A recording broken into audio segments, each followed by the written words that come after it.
Përshëndetje miq të FSHFTV, takohemi si çdo të mërkur në shtëpinë e futbollit për të folur për të rehat më të fundit të kësaj jave nga futbolli shqiptar edhe më gjerë.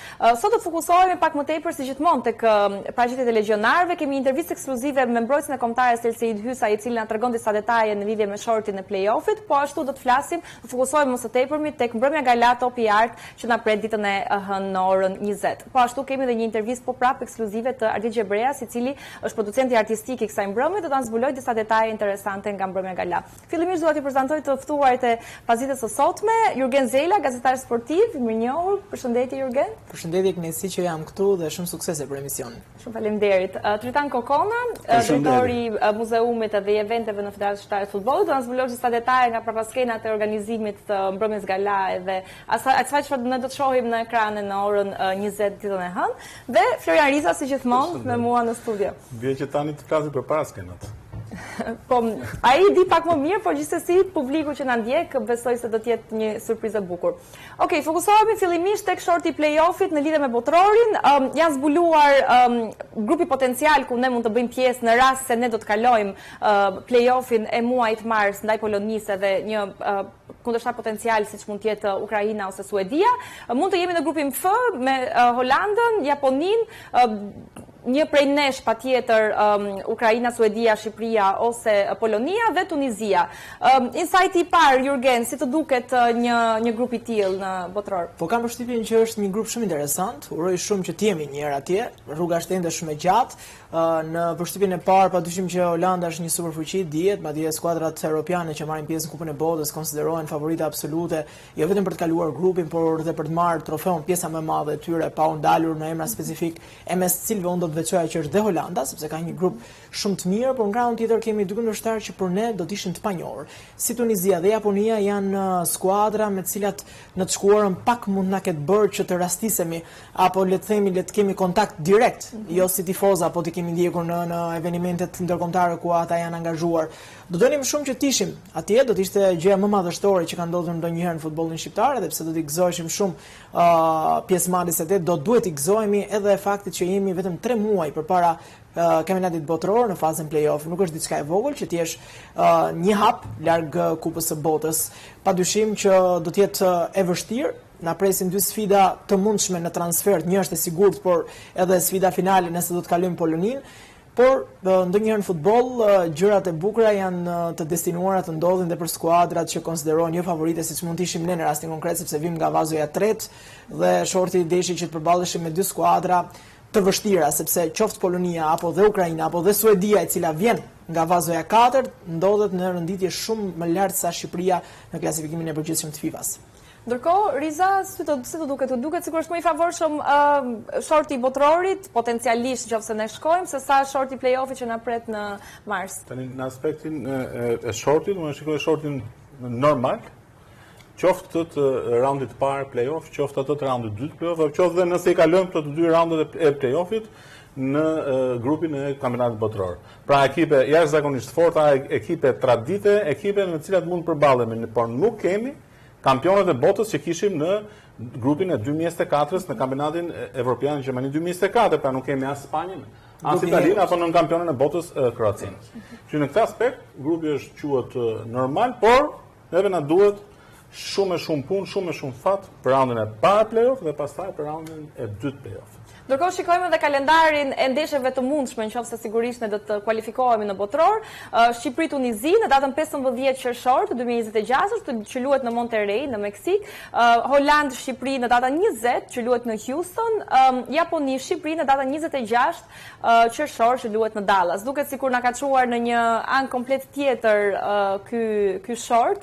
Na duhet të udhtojmë goxha Kokona, apo jo, nëse ne do të shkojmë në botror. Organizimi i këtij kampionati botror duhet merren parasysh gjithë organizimi i këtij në 3 vende të ndryshme në Amerika është kontinent në vete, domethënë sipërfaqe të pamata, edhe Kanadaja apo kështu 5 orë me avion për të shkuar nga një qytet në tjetrin. Por kaqë këto janë nuk është vetëm për ne, është për gjithë skuadrat. Mendoj që për play-offin kisha një ide, po hyre në këtë hall fame, patjetër që do kesh smoking dhe papion. Pra ty do të duhet që patjetër do të ndeshesh o me njërin, o me tjetrën.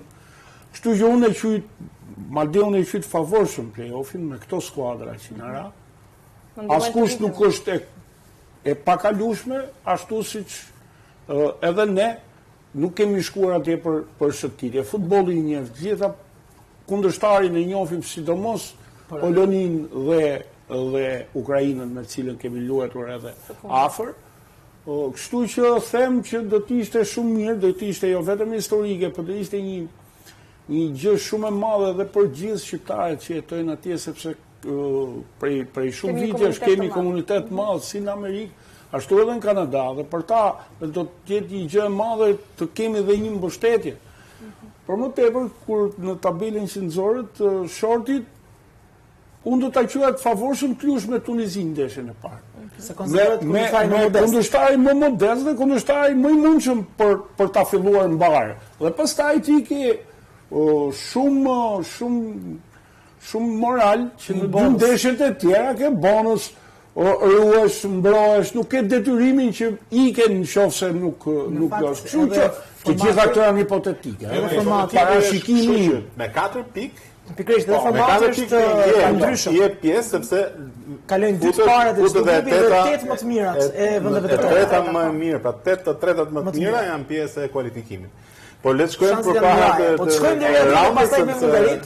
Ndeshjen e parë mos gaboj do ta luajmë në orët e para të mëngjesit, nëse do të shkojmë atje, do të ishte e bukur që të ndiqnim Shqipërinë në orën 4 të mëngjesit. Besoj se çdo kush do të sakrifikonte me shumë dëshirë për të qenë pranë skuadrës përfaqësuese. Por unë jam shumë i bindur që pavarësisht se luhet shumë larg nga vendi ynë, do të luhet me një distancë të konsiderueshme, shqiptarët do të tregojnë që edhe atje janë të shumë në numër, do të jenë si gjithmonë vulkan kuqezi ashtu siç ishin edhe në kampionatin evropian në Gjermani. Gjithsesi urojmë ne që të shkojmë, të kemi atë mundësi që të jemi në Amerikë dhe në Meksik. Ndërkohë, mbrojtësi i kombëtarët shqiptarë, Elseid Hysa ka dhënë një intervistë ekskluzive për FSHF TV-n, ku ka folur mbi komentet e tij në lidhje me shortën e play-offit ndaj Polonisë dhe të preferuarin e tij me Suedisë dhe Ukrainës. E ndjekim dhe rikthehemi në studio.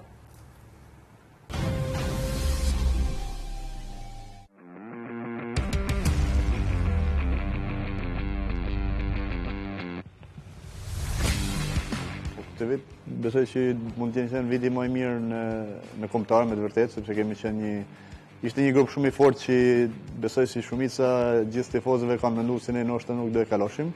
Po ja që ja dolme të jemi në vendin e dytë, vjesht se më vjen keq që vitet përpara në botror kanë ikë 2 skuadra, kurse këtë vit na ra që vendi i dytë do të bëjmë play-offin.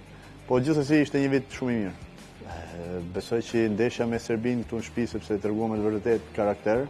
Ishte një ndeshje shumë e bukur që mund ta fitonim dhe nga aty besuam që ndeshja rradhës të Serbisë do ishte vendimtare për ne, po kishim mundësi për fitore sepse siç thash ndeshja në Shqipëri ishte me vërtet një ndeshje e luajtur mirë dhe kishim shanse dhe gjithë besoj morëm besim tek ajo ndeshje, ajo në ndryshoi mendimin për kualifikimin.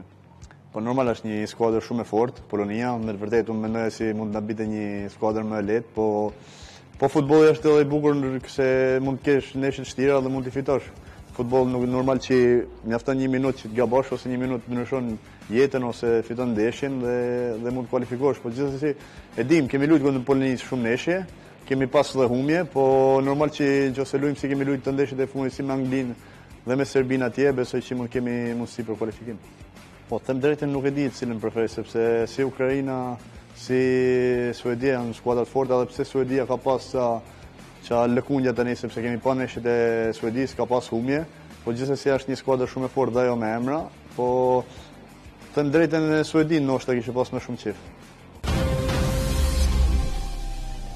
Elseid Hysa në fakt duket sikur shprehet optimist në lidhje me play-offin ndaj Polonisë, ndërkohë zgjodhi Suedinë si ekipin e preferuar mbase edhe nga performancat e Suedisë në këto kualifikuese. Ai në fakt ishte në shtëpinë e futbollit, ishte pjesë e ditës së parë të seleksionimeve Open Stage që Federata Shqiptare e Futbollit zhvillon për çdo vit, dhe ky është viti i 10 që zhvillon, kur talente të ndryshme nga shqiptarë, sigurisht nga vende të ndryshme të botës, vinë dhe provohen për sa i përket aftësive të tyre teknike, taktike, dhe përzgjidhen nga skautët tanë për të ndjekur sigurisht edhe në vazhdim dhe mund të jenë pjesë edhe e ekipeve kombëtare në të ardhmen.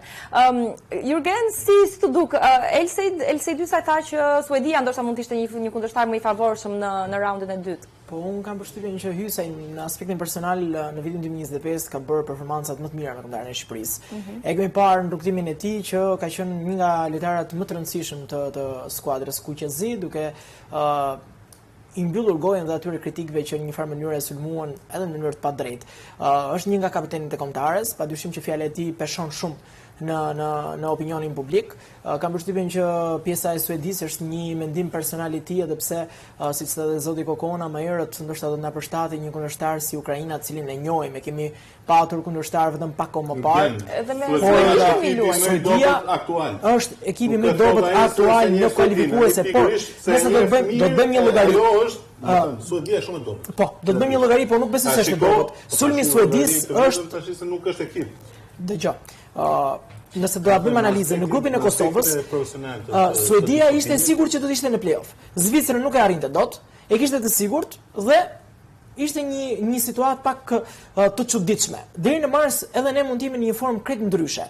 Unë personalisht në kualitetin dhe cilësinë që ka skuadra e Suedisë e shoh të vështirë, madje më të vështirë se Ukraina. Ne do të kemi një favor nëse do të përballemi me Ukrainën, nuk do të luajmë me transfer, nuk do të shkojmë në Stockholm. Po nuk do të shkojmë në Stockholm, do të luajmë përsëri në një fushë neutrale që kjo prapë në këndvështrimin tim është një element që ne na favorizon. Mund të luajmë Poloni në datën 27, mund të luajmë Poloni se në Suedi kemi shumë shqiptarë ndërkohë Jurgen. Në Suedi kemi shumë shqiptarë. Avantazh goxhej konsiderueshëm i fortë dhe kualifikohet Ukraina ndeshja e dytë do të luhet në Poloni, është do luhet në Poloni, kjo do të dalim është element që na ndihmon në një farë mënyrë. Do të luajmë fushë neutrale dhe unë realisht e shoh Suedi një skuadër shumë të fortë në repartin ofensiv. Elanga, Gjokeres, Isak. 3 lojtarë që kushtojnë me miliona euro. Sa kushtojnë, por duhet të them këtë që Elsej Dysaj kur e nxjerr si pretendim që ekipi, po s'është çdo kush është kapiteni i ekipit kombëtar, edhe detyrimisht që ka një peshë në e veçova dhe unë që respektojmë mendimin dhe secili për analizë. Pavarësisht sa pra ka të bëjë me nivelin aktual që ka Suedia. Dhe nëse Kosova ka arritur të fitojë ndeshjen ndaj Suedisë, detyrimisht që neve na bën të kuptojë që ekipet tona janë pavarësisht barabarta dhe kjo do të jetë një shans matematik që do të ndodhë. Pavarësisht se është lojë dhe jemi në aspektin subjektiv të anës, pra neve në çdo lloj analize që bëjmë, në çdo përfundim që dalim do jemi subjektiv se kjo është lojë. Ne nuk e dimë se ç'ndodh, se ka episode lojë. Dhe jemi shumë herët sepse deri në mars edhe performancat qoftë e lojtarëve të ekipeve kundërshtare, qoftë edhe të Shqipërisë mund të kenë ndryshuar dhe pikërisht për performancat e lojtarëve të Shqipërisë do të flasim tani, do të shikojmë ndërkohë tabelën me minutazhin që ata janë aktivizuar. Për sa i përket portierëve, Tomas Rakosha dhe Dajsinani si gjithmonë 90 minuta, Simon Simoni vazhdon në stol, Ivan Balliu ka luajtur 21 minuta, ndërkohë që në ndeshjen paraardhëse ka luajtur një minutazh të plotë 120 minuta. Mario Mita është pushim momentalisht. Elsej Hysaj nuk është i përfshirë në skuadër. Ardian Ismaili pritet të rikthehet me Torino ndoshta në javët në vijim. Arlinda Jeti, Berat Gjimshiti 90 minuta. Arbër Hoxha me një performancë shumë të mirë 90 minuta, por edhe që shënoi një gol shumë të rëndësishëm, do ta diskutojmë më pas. Ndaj Hajdukut të Splitit, Rejmana është ende pushim. Yasir Hasani ka luajtur 90 minuta, ndërkohë që pritet të luajë ndoshta për rreth 1 orë me orën iraniane. Myrto Uzuni ka sezonin të përfunduar, Milindaku 90 minuta, rikthimi i Armando Brojës si titullar me Burnley, edhe më tej vijojmë, i analizojmë edhe lojtarët e tjerë, Ernest Muçi që shënon 2 gola përsëri me Trabzonsporin. Fokusohemi fillimisht tek Ernest Muçi, duket sikur është në momentin e tij më të mirë. Ty të ka rastisur shumë herë të komentosh dhe golat e tij spektakolar. Se di nëse ke pasur shansin në këto 3 ndeshjet e fundit që ka shënuar. Ndërkohë kemi edhe pamjet e golave të Muçit. Si e shikon gjendjen e tij momentale, Jurgen? Po kam përshtypjen që Ernest Muçi është lojtari i momentit. Nëse do të flasim për legionarët, është padyshim jashtëzakonshëm me performancën që po bën me Trabzonsporin. Më ka rastisur që t'jem në koment 2 goleve të 2 ndeshjeve më herët. Në fakt dhe vërtet është treguar shumë gjak ftohtë. E kam parë që është shumë i qetë, pavarësisht se në ndeshjen që pata mundësinë dhe ta përcjell vetë së bashku me të realizoi një gol në minutën 102. Jo vetëm Muci që në atë moment humbi qetësim, por edhe unë personalisht të përfshiva pak emocionalisht, sepse për te profesionalizmit kur bëhet fjalë për lojtarët e kombëtarëve të Shqipërisë, deshem apo nuk deshem, kemi një element paksa më e kemi paksa elementin super sport. Keni udhëheqje shpirtërore Juliane. Po besoj se edhe ti e ke ndier pak, se edhe ti ke pasur një shkuar atje. Po.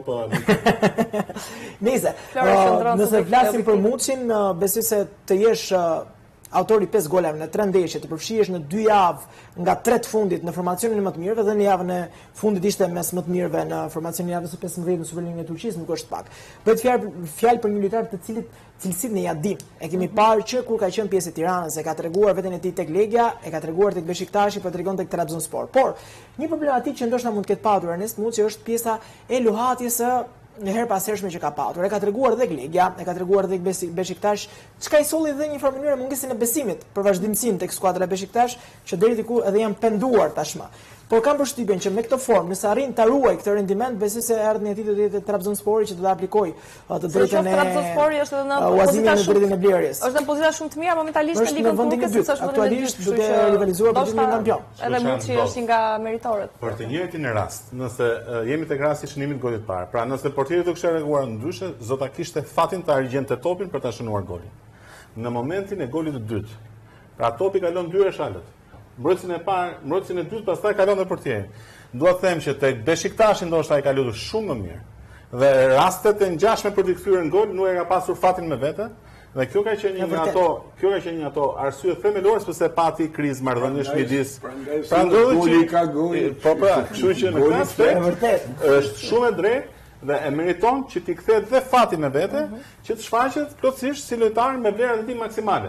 Pra në momentin e Beşiktaşit nuk është se pati probleme në aspektin e formës të tij, por fati nuk ishte me të. Edhe skuadra ishte e dobët fakt tek Beşiktashi. Por po them që fati nuk ishte në krahun e tij dhe në shumicën e rasteve ku pretendoi që duhet shënonte golin, për fat të keq të asaj sekonde, goli nuk është shënuar dhe pastaj fillon kriza e marrëdhënieve midis lojtarit, trajnerit, lojtarit të klubit. Fakti ndonjëherë futbolli është element shumë i rëndësishëm, por dhe puna është pashtu shumë e rëndësishme Kokona, sepse Arbër Hoxha, një nga lojtarët më të spikatur edhe të këtij sezoni me kombëtaren shqiptare, vazhdon të manis Kroacinë me golat e tij me performanca shumë të mira, është pallur përsëri lojtari i ndeshjes, pra atë ndeshje ka shënuar një gol shumë të rëndësishëm. Si e shikon Arbrin në këtë kohë? Dhe unë them që më vjen mirë. Nuk diskutohet, është në vijimësi, në një formë mjaft mirë, gjë që e tregoi edhe me ekipin kombëtar.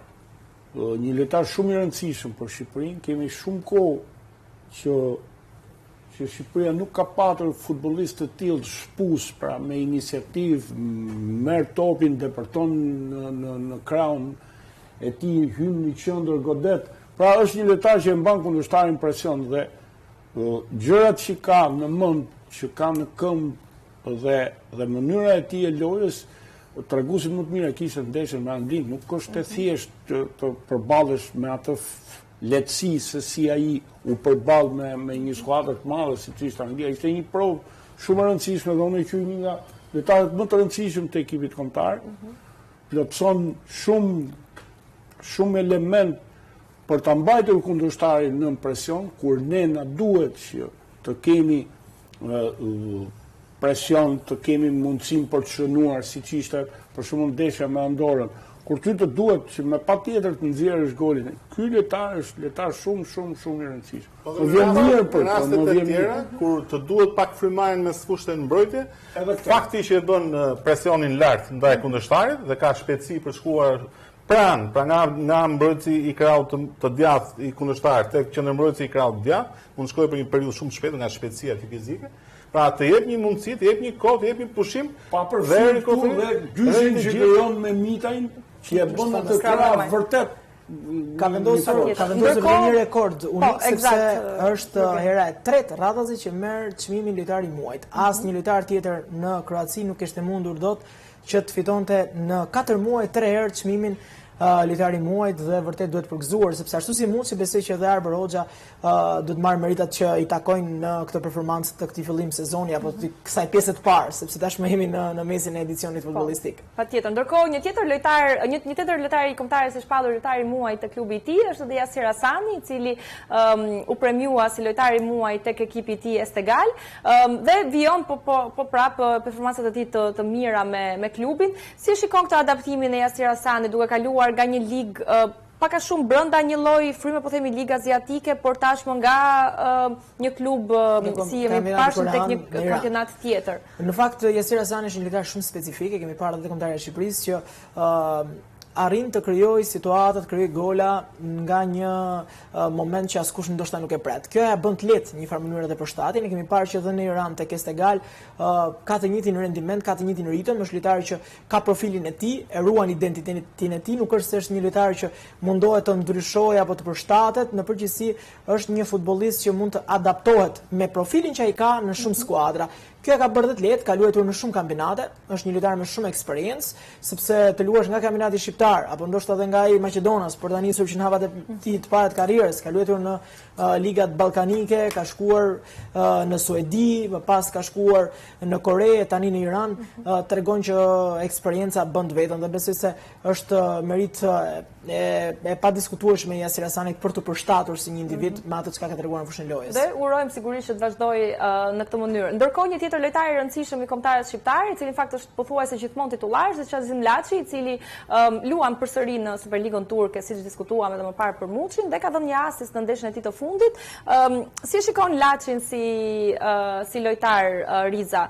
Është gjithmonë aty për skuadrën, vrapron shumë. Patjetër, po më surprizon dhe më çudit fakti që shpeshherë gjen pozicione për të shënuar me instinktin e një sulmuesi të rafinuar. Pra, pavarësisht se karakteristikat janë plotësisht defensive, në mesfushë që të vrapojë shumë gjatë gjithë ndeshjes, të markojë kundërshtarin, të bllokojë pozicionet, të hyjë në linja për të fituar topin, pra të dublojnë krahun e djathtë, dublojnë krahun e madh dhe kur momentet caktuara shfaqet përpara portës, vërtet më surprizon me instinktin.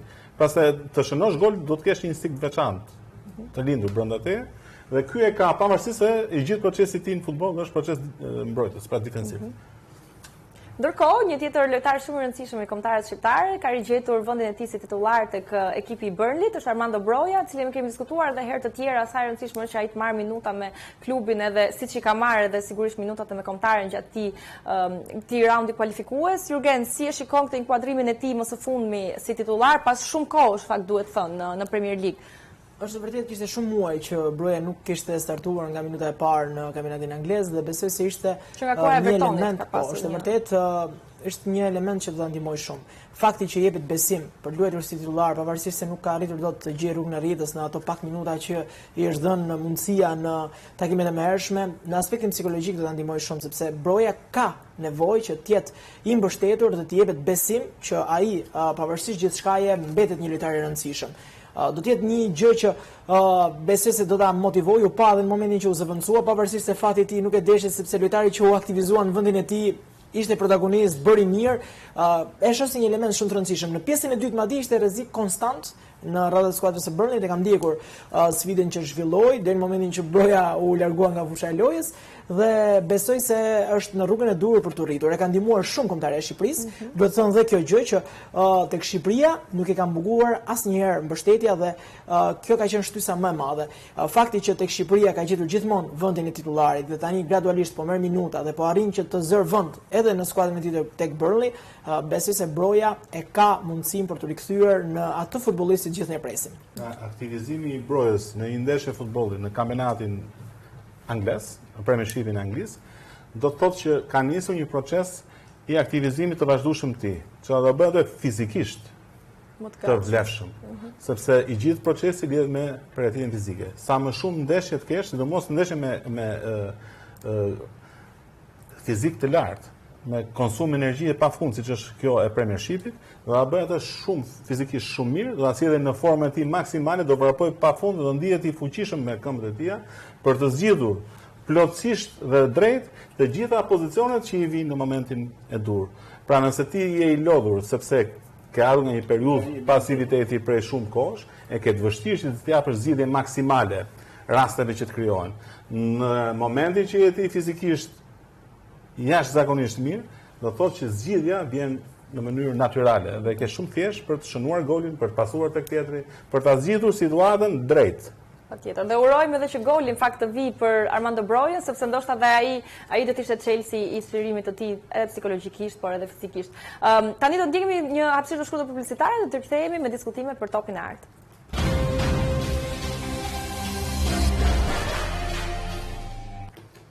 Jemi rikthyer në studio, tani do të fokusohemi tek mbrëmja më e rëndësishme e vitit për sa i përket futbollit shqiptar, që është mbrëmja gala topi i art, ku Tanko Kona ti e marrë goxha afër me organizimin e këtij eventi.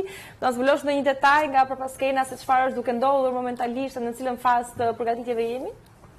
Po është edicioni 4 që topi i art, 2 edicionet e fundit kanë qenë, domethënë, i kaluar dhe ky që po përgatisin një bashkëpunim me televizionin Klan, me producent Ardi Gjebren, pra kemi ardhur duke e rritur stekën e nivelit topitar. Kuptohet që edhe interesi, sepse futet në shtratin e vetë dhe edhe një event i tillë dhe fillon në zëvend, pra mirëpritet nga media, mirëpritet ka interes nga publiku. Mendoj se jemi në fazën përfundimtare, ajo që intereson publikut është që shfaqja do të jetë po në sallën të Teatrit Operës së Baletit. Në orën 20 do të transmetohet drejt për drejt televizionin Klan. Do të kemi kënaqësinë që të kemi edhe ty atje me një paraqitje shumë elegante që do t'i bësh historisë së futbollit shqiptar nëpërmjet Muzeut Federatës Shqiptare të Futbollit. Unë falenderoj që do pasqyrosh një punë të mirë që është bërë. Ndërkohë që e gjithë puna përgatitore është në fazën përfundimtare, pra janë duke punuar klipet, janë përcaktuar të nominuarit, janë votuar, gjithçka pra është gati për të ngjitur në skenë. Është çështje përgatitje, skenografie. Do t'i marrim njëri pas tjetër dhe gjithë të detajet e tjera. Ndërkohë ne kemi realizuar një intervistë të shkurtër me producentin artistik të këtij eventi, Ardi Gjebrea, i cili na jep disa detaje të çfarë është mbartur nga viti i kaluar dhe çfarë rishish kemi në këtë sezon. Siç e sheh Lenida e dashur, unë jam përpara rubrikës të panjohurit dhe sigurisht që do ketë dhe shumë të panjohura në atë që do të ndodhi në topin art të këtij edicioni. Me shumë kënaqësi dhe jam i nderuar që do të jem përsëri në prezantim dhe organizim të këtij eventi. Çfarë do të ketë? Nuk mund t'i zbulojmë dot emrat, dhe pse disa dim dhe disa të tjerë nuk i dim akoma. Flas gjithmonë për të panjohurit e trofeve që do të marrin 11 çmimet që do të akordohen atë natë, 11 trofet, dhe unë jam shumë i lumtur sepse këtë vit do të ketë shumë personalitete. Ashtu si dhe vitin e kaluar, do të ngjiten në skenë emra shumë të njohur të botës së futbollit, që ndër vite kanë dhënë kontribut dhe jo vetëm të botës së futbollit, të cilët do të premiojnë, pra do të vlerësojnë, do të japin çmimet më të mirëve të kategorisë Abisnet Superiore. Në vitin e kaluar ne patëm edhe një risi, kombëtaren tonë të futbollit, për fshirja e tyre në ceremoninë e topit të art.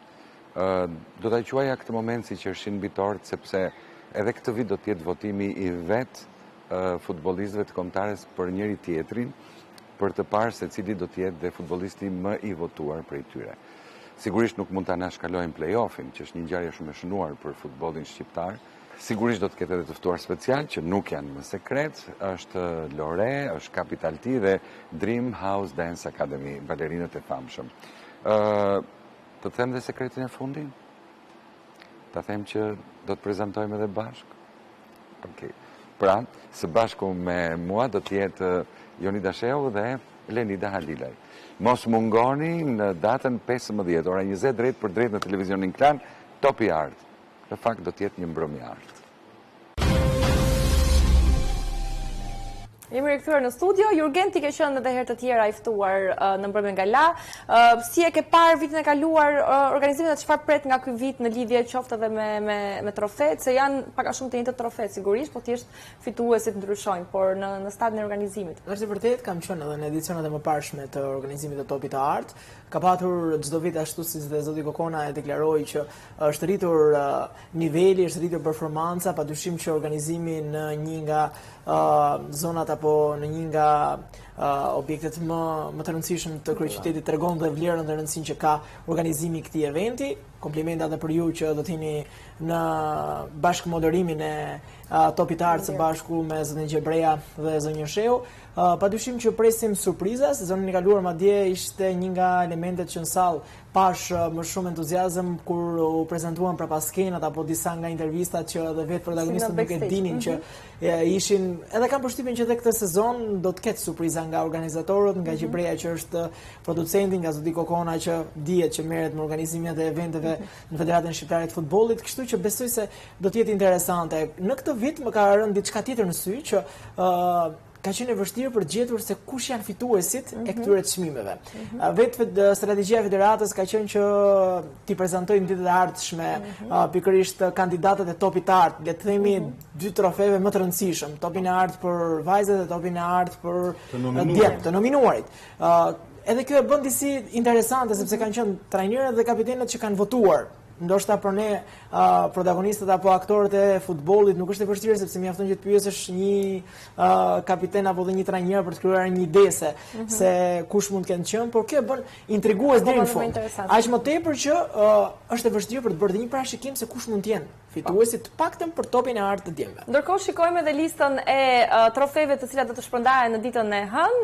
Sigurisht do diskutojmë edhe secilin me radhë. Kupuca e Artë për djem, kupuca e Artë për vajza që praktikisht dihen fituesit sepse janë golashënuesit më të mirë, trajneri i vitit për djem, trajneri i vitit, arbitri i vitit, formacioni i vitit, i cili sigurisht është surprizë, Zemra Kuqezi, një trofe shumë i bukur që këtë vit vjen me një ndryshim, lojtari i vitit i kombëtares, ku votojnë lojtarët e kombëtares njëri tjetrin, Topi i Artë për vajza dhe Topi i Artë për djem.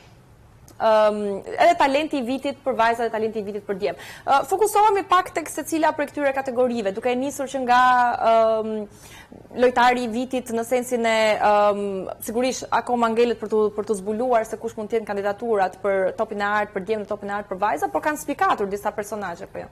Po ndoshta besoj se si vjet mund të kemi një surprizë të madhe. Unë në konvertimin tim do të shikoja edhe Mario Desinanin për shembull një element apo një kandidat për Topin e Artë. Portierin e Ignatias ka fituar titullin kampion, ka bërë mjaft mirë, ka arritur që të prek kombëtaren e Shqipërisë, ka luajtur me kombëtaren e Shqipërisë, në performancën individuale ka qenë vërtet nga më të mirë. Në krahun tjetër është pak situatë që kërkon vend për diskutim edhe për zgjedhjet që do të bëjnë trajnerët dhe kapitenët, sepse do të merren në konsiderat performanca që mund të kenë bërë deri në gjysmën e sezonit, lojtarë që janë larguar nga kampionati, sepse për shembull mund të jetë Regi Lushkja një alternativë, a mund të jetë Bekim Bala, i cili pavarësisht se nuk arrin dot të fitojë një trofe tek Vllaznia, ka patur një performancë shumë të lartë dhe është lideri pa diskutueshëm, është shënuesi më i mirë i kampionatit. Në krahun tjetër lojtarë të Dinamos, por sërish është e vështirë dhe kjo e bën shumë të bukur garën, sepse është e vështirë për të përcaktuar se pas do të jetë. Për ty mendosh sikur do mendojnë 10 veta bashkë, por në aspektin individual secili prej trajnerëve. Çdo kush e ka të ndarë. I ka shumë të qarta. Po, si do të jetë qoftë për lojtarin më të mirë, qoftë për trajnerin apo edhe për çmimet e tjera. Nuk është kaq e vështirë sa. Jo, e vështirë në kuptimin për të gjetur fituesin, jo për të bërë performancë, sepse nuk janë ndosë si 10 trajnerë të votuar. Trajneri e di kollaj, e ka shumë. Sepse edhe ti mund ta bësh një përzgjedhje tënde, ashtu si dhe unë Kokona, secili ka mendimin e tij. Ndërkohë kalojmë tek talenti Riza bashk. Ndërkohë kalojmë tek talenti i vitit për vajza, janë disa kandidate, janë shpallur tashmë kandidaturat, Klesta Ago, Ambra Rashiti, Jessica Ndoj dhe Albana Male. Si vlerëson, është shumë e rëndësishëm ky. Jessica dhe edhe Klesta janë të nominuara për shumë vitesh si talentet e futbollit dhe besoj që edhe kanë fituar Ndoshta edhe Jessica ka fituar edhe Klesta duhet të ketë. Mos gaboj Jessica. Jessica sezonin e kaluar për një sezon më parë. Duhet të qenë 5. Mos gaboj. Kështu që këto kanë qenë të spikatura, qenë më shumë të hershme, qenë moshën 14 vjeçare të dyja. Biles kujtoj shumë mirë që Klestën e kemi futur një herë në ndeshjet e kampionatit kombëtar shqiptar edhe në moshë. Thjesht vetëm për faktin që ishte e talentuar dhe kishte një dëshirë të jashtëzakonshme për të luajtur, ndërkohë që rregulloria nuk e lejonte. Ne kemi mbyllur një sy një herë përpara shumë vitesh. Por fituam talent që Por fituam një talent dhe po shpresojmë që ajo të vazhdojë rrugën të bashkohet tashmë ekipit kombëtar të Shqipërisë, sepse Gjesi është bashkuar, pavarësisht se luan dhe me kombëtarën e 19 vjeçarëve, por do të jetë në mars, prill të 2026 do të jetë era e fundit për to, që do të jenë pjesë e ekipit të 19 vjeçarëve dhe pastaj do të vazhdojnë me ekipin kombëtar A. Ndërkohë, shikojmë dhe tabelën e të nominuarve për kategorinë talenti i vitit për djem, po ashtu kemi disa talente të cilët kanë spikatur këtë vit: Arlind Kurti, Ralf Maksuti, Ergis Arifi dhe Fabian Përdreca. Zela? Nga përshtypjen që Kurti është interesant, luan kategorinë e parë, po prap spikat, kjo tregon që dhe kategoria e parë ka element të rëndësishëm, ka element talentuar. Janë lojtarë që janë pjesë e skuadrës së 21 vjeçarëve të Shqipërisë, si Përdreca i Bylisit, ashtu dhe Arifi i Teutës, ashtu dhe në krahun tjetër edhe Maksuti i Flamurtarit. Kanë bërë mirë edhe në këtë sezon, i kanë parë gjatë gjithë kampionatit që kanë bërë një performancë shumë të mirë për Gjoni, Maksuti, Arifi, janë shpallur her pas here fitues të çmimit lojtar i ndeshjes, ndaj besoj se do të jetë një çmim i merituar kushdo që ta fitojë nga këta të katërt, i vlerësoj edhe në aspektin personal, edhe si djem jashtë fushës së lojës, por mbi të gjitha si futbollist për ato çka japin për skuadrat e tyre, por edhe për skuadrën e 21 vjeçarëve të Shqipërisë. Ndërkohë Kokona, sigurisht që të dyja çmimet në fakt janë shumë të rëndësishme edhe për të ardhmen e futbollit të kombëtarëve, sidomos sepse siç e përmendi dhe Jurgeni edhe Riza janë elemente të cilët aderojnë patjetër edhe tek kombëtarët e moshave ose A-ja. Sa i njeh këto personazhe dhe si e shikon vazhdimsinë e tyre? Të gjithë flas për djem, por edhe për vajzat janë të spikatur prej kohës dhe jo më kot këto çmim këto nominime i përzgjedhin trajnerët e ekipeve të moshave dhe drejtoria teknike, të cilët kanë shumë vite që ndjekin rritjen e këtyre lojtarëve dhe besoj këto mund të jenë, si të them, çmimet ose të nominuarit ndoshta më të përzgjedhur profesionalisht, se është tjetër gjë çfarë mendon një trajner për një lojtar që është fakultative, kurse mendoj që drejtoria teknike dhe specialistët që i kanë ndjekur janë më të këto çmime vërtet të këndshme, pavarësisht se kanë më pak publicitet se sa topi art, bie fjala ose këpuca art që dihet se kush e ka fituar, apo formacion më vjes. Është çmim shumë specifik.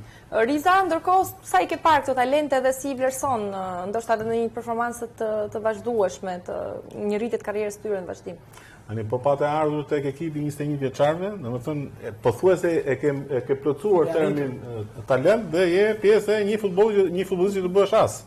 Pra këtu vetëm një gjë që mund ta kthej dështimin e një talenti ka të bëjë me të qenit jo profesionist në jetën e përditshme dhe të mos jesh sistematik në stërvitje. Për këto gjë janë të shkuara dhe nuk ndodhin më. Pra një lojtar që e ka këtë karakteristikë, gjithë tyre seleksionimeve dhe kanë dhe këtë këshillimin, kanë njerëz të aftë që dinë të këshillojnë se si ta vazhdojnë karrierën e tyre sportive, pra ti lind talent dhe pastaj do bëhesh pjesë qoftë e ekipit kombëtar, por qoftë e ekipeve që do fitojnë kampionate në abisnet superiore. Pra e gjitha kjo do përfundojë me një karrierë 10-12 vjeçare, se nuk është e pamundur mos shkoj kështu. Pra po arritin në këtë, vetëm gjë që skemi neve, ajo që nuk na dele qartë është vlera. Pra, nëse ti je një talent, për shembull, sa është vlera e ti sot në tregun e futbollit në Shqipëri? Pra është 100.000 euro, është 200.000 euro, është 500.000 euro, është 1 milion euro. Këtë e kemi të pa konfirmuar. Nëse del në Holland nga Ajaxi, nga PSV-ja apo nga ekipet e tjera të nivelit lart, dihet vlera e një lojtari në treg. Pra nëse ky është talenti i Ajaxit, ka këtë vlerë, pasi të mbaroj kontratën e parë që ka gjithmonë të shkruar me klubin e tij. Që në këtë aspekt ne duhet ta çojmë në këtë pikë nivelin e lojtarëve tanë dhe talentëve tanë. Pra ky lojtar që ka marrë këtë titull do të ketë një vlerë të përcaktuar në tregun e futbollit dhe nga kjo pastaj do shikohet që edhe interesi për ta fituar këtë nuk është thjesht vetëm për të fituar një trofe, por për të vënë një diktat në vlerën tënde si lojtar i cili do fillosh të nënshkruash kontratat e para profesionistë në futboll.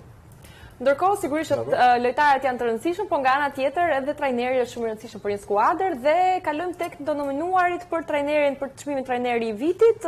Zela, kemi Mirel Josën, Edi Martinin, Edlir Totova dhe Ivan Gozdenovic, cili shikon ndoshta më të favorizuar ose si i vlerëson përgjithësi arritjet që kanë pasur këtë sezon. Po nëse do të flasim për 4 alternativat që janë nominuara, besoj se është favorit absolut Edlir Totova, i konfirmuar si kampioni i Shqipërisë, po bën mjaft mirë edhe në sezonin e ri.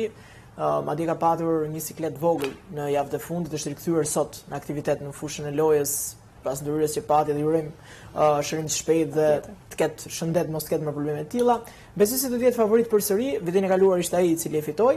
Ndoshta unë do të doja që të kisha në këtë garë edhe Ilir Darjen, sepse ka fituar Kupën e Shqipërisë, ka shkuar në play-offin e Conference Ligës me Dinamon e tij, kaloi një emër të madh si ai duku i Splitit dhe ndërkohë është 3 pikë larg vendit të parë në rënditje. Por sipas asaj çka na u prezantua janë trajnerët dhe kapitenët ata që votojnë, ndaj është përgjegjësia e tyre për zgjedhjet që kanë, ajo çka diskutuam edhe pak më herët së bashku që ata kanë më të qartë në përcaktimin e alternativave që zgjedhin. Unë besoj se dhe Ilir Daja ndoshta nuk mund të ishte fitues, pavarësisht se në vështrimin tim mund të kishte potencialin për të qenë i barabartë me Edlir Tetovën, besoj se do të ishte mes kandidatëve për të fituar çmimin e trajnerit të vitit. Rizat, ti si shikon këtë kandidaturë? Tani nëse do të them pikët kryesore të një nominimi i merr nëse ke dalë kampion apo jo, pa diskutim që Tetova është fitues. Nëse pastaj do vim në një arsyetim tjetër që dakord, ti ke dalë kampion, po si e ke udhëhequr ekipin ti? Dhe unë prapë këtu mendoj që edhe Tetova mund të jetë përsëri ai që do ta fitojë, sepse kam parë që ekipi i Egnati ashtuan një futboll. Pra është një ekip që të ngrohtë, të bën ta ndjekësh. Por në konceptin tim besoj që edhe Gozdenovic, edhe trajneri i se për Josën, Josa e ka fituar shpinë edhe që Josën nuk do ta nominoja Josën, se është trajner fitues, është trajner kampion i shumë ekipeve dhe i ka arritur pothuajse të gjitha sukseset në karrierën e tij si trajner. Edhe thonë që edhe Gozdenovic dhe kandidati tjetër, Edi Martini mund të jenë sepse edhe Vllaznia, po edhe Elbasani, i cili sapo është kthyer në para 2 vjetësh në A-biznes superiore, kanë bërë mirë nga momenti i Gozdenovicit në krye të Elbasanit. Po ashtu edhe Edi Martini me Vllaznin duket që është në rrugën e dur. Pra, e gjitha kjo ka për më shumë jo vetëm si ecuri, po dhe si futboll që prodhojnë. Dhe kjo është shumë e rëndësishme, sa rezultati është një krah dhe shumë e rëndësishëm futboll. Pa rëndësishme është edhe mënyra e lojës. Vllaznia prodhon futboll, Elbasani prodhon futboll, domethënë janë skuadra që padyshim Ignatia Gjersa është në krye, po prodhojnë futboll dhe kjo është një gjë shumë e rëndësishme edhe për imazhin e kampionatit, po edhe për të treguar vlerën dhe cilësitë që ka një trajner. Ndërkohë, një tjetër aktor i rëndësishëm i ndeshjeve futbolli është po ashtu arbitrimi, edhe kemi disa kandidatura, po ashtu që si gjithmonë diskutohen shumë arbitrat, kemi Emanuela Rustën në këtë vit, Florian Lata, Eugene Xhaja dhe Kreshnik Ciapi. Zela, si i ke parë, është një vajzë ndaj 3 djemve, si shikon gjasat për fituar këtë? Edhe më herët ky edicion do të jetë interesant, do të jetë i bukur, me surpriza, besoj se përfshirja e Emanuela Rustës në mesin e kandidaturave bën akoma më interesante garën, tregon dhe për rritjen e arbitrimit edhe në nivelin e vajzave, në krahun tjetër janë barabarta. Janë barabarta, vërtet. Ja ka dalë arbitroi ka thënë e FIFA-s. Në nivelin e vajzave. Do kemi parasysh të gjithë arbitrat në fakt kanë arbitruar ndeshjet ndërkombëtare. Florian Latën e kam ndjekur dhe në kampionatin evropian të U17-s që u organizuan në Shqipëri, ka bërë performanca shumë mira, madje edhe në atë intervistën e vogël tregoi në ndeshjen Çekia-Angli, ka qenë një nga ndeshjet më të bukura të kampionatit evropian dhe ka qenë Lata kryesori i asaj sfide. Që anglisë skualifikimi në anglisë kam akoma, domethënë. Po ishte dramatik. Nga 4-0. Dhe shënoi lojtari i Liverpoolit që realizoi në Newcastle nga Minat. Aktor aktor dhe tokë e zezë, kjo nuk shkon. Pra, arbitrat janë tokat e zeza, janë ata që marrin vendime tashpra në ndeshje futbolli e s'mund të jetë aktor. Po, elementi i rëndësishëm pra aktor në këtë lloj konteksti. Kështu që mendoj që edhe kjo rusta është e saktë në interpretimin, sidomos në marrëdhënien e saj me VAR-in. Ndoshta patëm për të parë madje dhe faktin që një trup arbitrash ishin të treja vajza në ndeshjen e pakëditëve më parë dhe pati një performancë të mirë në kombinimin me VAR-in. Megjithatë, tash të shpresojmë që do dalim nga ato skemat e hershme, ku kanë qenë vazhdimisht këta djem që arbitrojnë shumë mirë në ndeshje. Si Xhaxha që është mes kandidatëve. Po pra. Po gara është e hapur dhe kjo më pëlqen. Pra si garë sepse nuk dua ta veçoj faktin që ajo është vajzë dhe këta tjerët janë djem, por është një kandidate e barabartë dhe mendoj që pa pasur temën e FIFA-s ti s'mund të jesh kandidat për qenë arbitri më i mirë i sezonit. Kështu që në këtë aspekt janë të barabartë midis tyre, të shohim se si do të jetë votimi sepse është shumë e vështirë që të përzgjedhës midis tyre. Kokona, ti si e shikon një treshe djemsh dhe një vajzë në katët nominuarit? Më vjen mirë, realisht më vjen mirë, është vlerësim. Është vlerësim për punën, pasionin e tyre. Dikur do të quaj në utopi një gjë e tillë, për më tepër e përmendë pak më përpara të drejtosh një ndeshje të kategorisë superiore me një treshe vajzash. Do të ishte çmenduri, nuk e drejtonin dot as 20 vjet përpara, nuk e drejtonin dot të ndeshjen as me skafandra arbitrave. Sot kultura, normaliteti, puna që është bërë, dhe tash e kanë sjellë futbollin në parametra krejtësisht normal, stadiumet, vajzat, vetë futbolli i vajzave, kështu që emancipim. Është shumë emancipim edhe për shoqërinë shqiptare. Shoqëria shqiptare ka nevojë për shembuj të tillë. Ne jemi si një tokë e zhuritur për pak ujë të tillë, pra për shembuj të tillë. Nuk do të habitesh nëse do ta fitonte edhe ajo pse.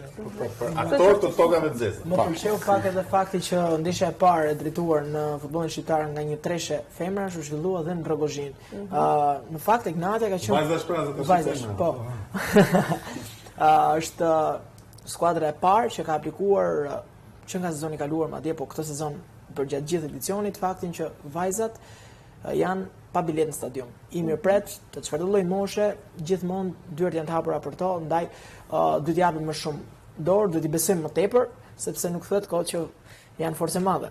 Patjetër, një mesazh shumë i mirë edhe. Je dakord edhe Flori në këtë rast. Që janë forcë madhe po. Ndërkohë kalojmë tek një trofe tjetër shumë i rëndësishëm, që fakt është trofe jo individual, por për 11 individ në këtë rast, që është formacioni i vitit, ku votojnë gazetarët sportive dhe specialistët sportiv nëpër media.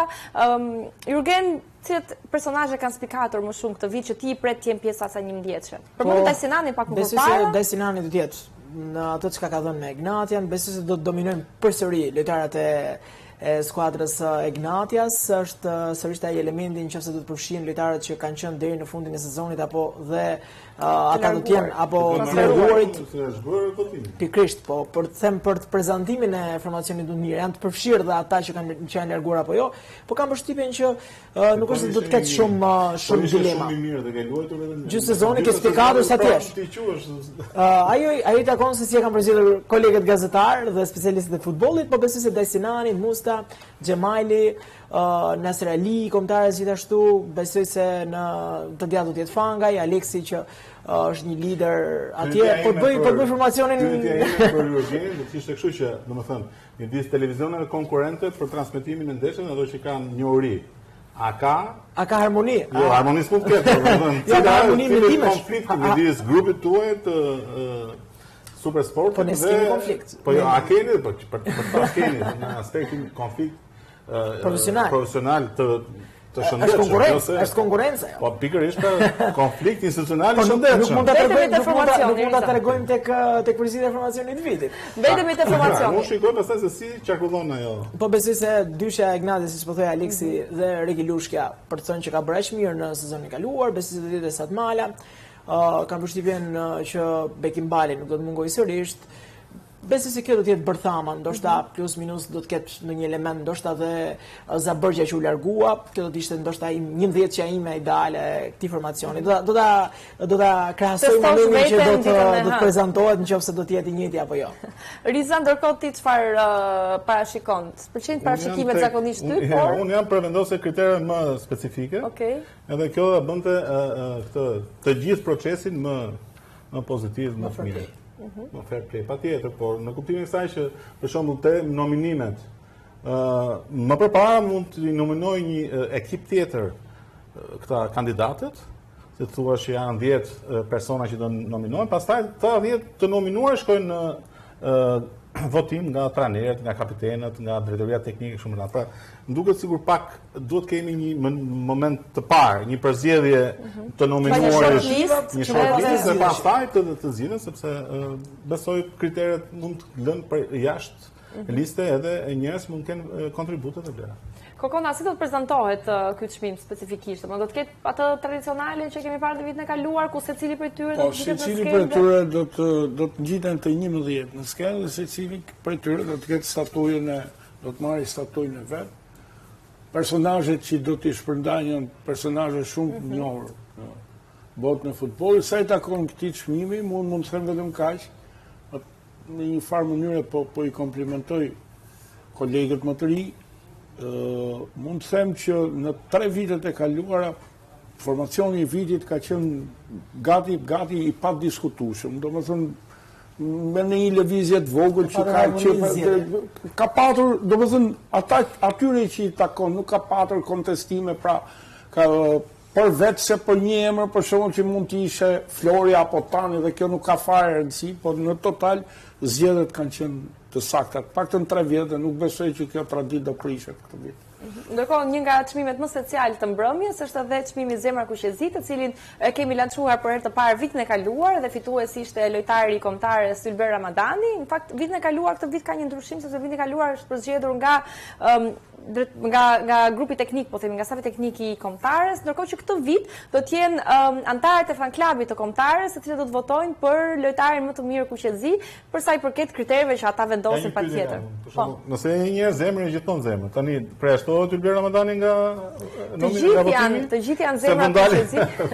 Të gjithë janë Zemra Kuqezi, por thjesht kemi zgjedhur një metodë më interesante dhe për të qenë afër publikut, për ta bërë dhe sigurisht tifozin të ndihet pjesë e kësaj mbrëmje të kaq të rëndësishme, dhe sigurisht që tjetë ai që vendos patjetër në një moment caktuar edhe për të dhënë atë vetën e tij në këtë rast. Që duhet ta përmendim, ti më them ose përmend në fakt, po unë mora iniciativën vet, për gjithë lojtarët e kombëtarës, është vendosur një çmim që quhet ëndër botrori, pra duke pasur parasysh se në mars ne të paktën deri në mars kemi drejtën të ëndrrojmë për të shkuar në botror, për kontributin e deri tanishëm dhe për atë mundësi që na kanë dhënë për të vazhduar të ëndrrojmë, secili prej tyre do të marrë një medalje të kompozuar bukur me një shqiponjë me top ku shkruhet pra ëndra botrori 2026. Shpresoj që kjo ëndër të bëhet realitet dhe pastaj do të jetë festë e madhe. Shpresoj që kjo medalje të dalë e pavlefshme në mars. Që të jetë, mos e kemi mos e kemi ëndër. Gjithsesi, një tjetër çmim shumë i rëndësishëm, po prapë në lojtarët e kombëtarës, është edhe lojtari i vitit i kombëtarës, ku djetë është parë një formulë interesante, stilit e Argjit Xhebreas në fakt, ku secili nga lojtarët e kombëtarës votonte për kolegun që mund të ishte mund të kishte pasur vitin më pozitiv. Kështu që tu nuk kemi të nominuar, nuk kemi një ide se kush mund të fitojë. Vitin e kaluar ishte kapiteni Berat Gjimshiti. Zela pret ndonjë ndryshim këtë vit, duke marrë parasysh performancën që kanë pasur lojtarët në sezonin 2024-2025? Po, unë kam përshtypjen që nuk është se do të kemi ndonjë surprizë shumë madhe, besoj do të jetë një nga lojtarët më të vjetër të kombëtarës, sepse Gjimshiti ishte ai i cili konsiderohet jo vetëm lider, po edhe pse quajnë gjithë futbollistët, po ti pyesësh është lojtari më serioz, përsëri ishte lojtari më i preferuar. Edhe besoj se nuk është se do të kemi ndonjë surprizë të madhe, besoj se do të jetë një nga kapitenët e skuadrës, mos Gjimshiti, Hysaj. Kur fillon me portierët, besoj se do vazhdojë të portierët, Riza, ti si e mendon një çmim të tillë? Do kemi ndonjë ndryshim ka viti kaluar? Për shembull, në aspektin e shënimit të golit. Goli që ka shënuar Rein Manaj në Serbi ka vlerë përtej ndeshjes, përtej kualifikimit. Mbetet historik, për shembull një gol të tillë Sokol Kushta e ka shënuar në 87-ën, mos gaboj, në Serbi të shtatës ndaj Partizanit të Beogradit, dhe është në memorien të gjithë njerëzve goli i shënuar për arsye specifike, se sigurisht jashtëzakonisht i bukur, por specifika ndaj Partizanit të Beogradit në Serbi, dhe kjo goli i Manajt. Është shënuar në Serbi për tu kualifikuar në rangën e parë të play-off. Ju them një kuriozitet për atë gol. Kur e bisedoja me Sokolin, shpesh i thoya atij të rish gjithë jetën në Beograd, ti nuk e bën më atë gol. E bëri këtu me Moldavin në të njëjtin pozicion me ekipin kombëtar, në të njëjtin pozicion, në të njëjtin trekëndsh krau tjetër. Edhe më thot, edhe kur takohemi sot ta mbylla gojën, thot, po dhe ma mbylli vërtet. Nuk ishte. Gjithsesi, këto rastësi do të ngelet të zbulojmë ditën e hënë në orën 20 të televizionit Klan, në mbrëmjen nga La Top i Art, ku do të zbulohen të gjitha të panjohurat e këtij viti për sa i përket sezonit futbollistik shqiptar dhe të gjithë fituesit. Besoj do të jetë një mbrëmje shumë e bukur, kështu që na ndiqni ditën e hënë. Unë do të falenderoj Jurgen Zelën që ishte sot në studio. Faleminderit Flora Riza, faleminderit Tanko Kona. Ne do të shihemi të mërkurën tjetër me të rejat më të fundit sigurisht nga java sportive në Shqipëri. Mirupafshim.